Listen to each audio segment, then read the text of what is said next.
Hello friends, it's Kristie Marcotte. It's time for the December 20th reveal in Spellbinders Crafty Advent Calendar.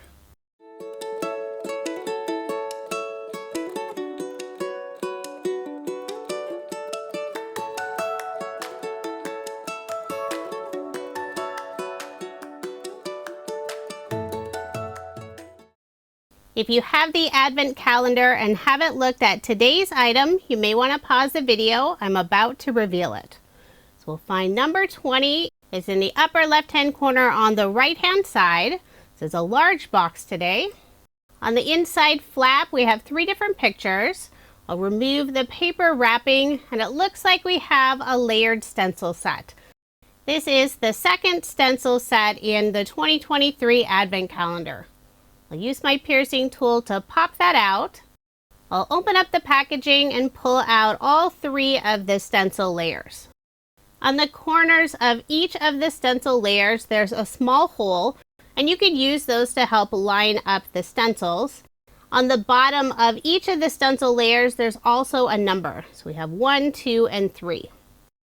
One stencil layer will add the leaves, the next one the branches, and the final stencil layer will add berries. Let's go ahead and get started with my card. Off screen, I've already stenciled half of the cardstock panel. I'm using craft cardstock, and I have it in a mini stencil mat from Waffle Flower. The tiny little holes in the corners that you can use to line up the stencils, I'm covering up with some tacky tape. I'm also putting a long strip of tacky tape underneath the stencil so I don't get any extra ink on my cardstock panel. And it'll also help hold the cardstock and stencil in place. For the leaves, I use Catherine Pooler's Spruce ink color. It's one of my favorite green inks for leaves. Now I'll move on to the second stencil layer, reusing some of those tacky tape pieces. I'm doing the branches this time using Catherine Pooler's Icing on the Cake ink color. I'll make sure to get good coverage with the ink. This is such a pretty design. You could stencil just one side of the panel, or you could do the top and bottom, and that's what I'm doing for my card. Once I finish with the branches, I'll bring in the final stencil layer, and this will add the berries. I'm adding some new pieces of tacky tape. The ink color is from Catherine Pooler. It's the Crushed Violet color.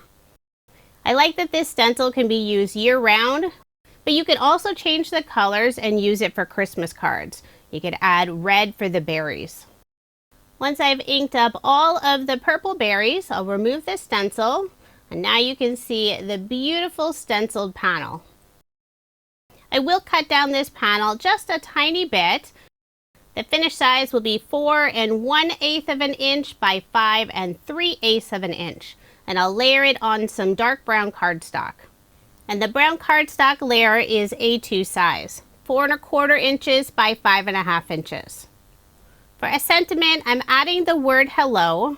This die was in a previous Advent calendar day box. I don't remember which one, but I knew I would use it multiple times since I love adding general sentiments to my card.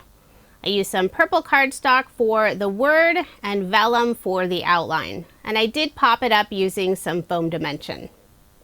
To finish off the card, I'm adding some of the sequins that were also in a previous Advent day box. The sequins have an iridescent finish, and they're either blue or purple, just depends on how the light hits them. I think that color works beautifully with all the purple on the card.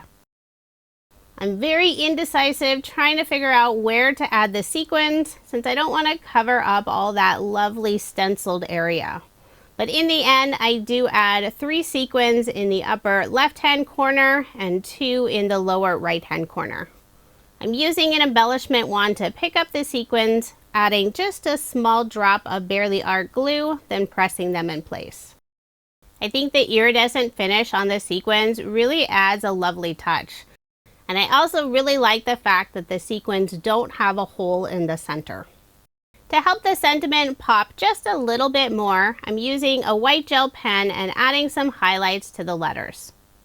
So there is my finished card using the December 20th item from Spellbinders Crafty Advent Calendar. The Advent Calendar is sold out, but I do have links for all other products in the description box below. Be sure to come back tomorrow for the December 21st reveal and a card. I can't believe we're almost finished. Thank you so much for watching, and I hope you have a wonderful day.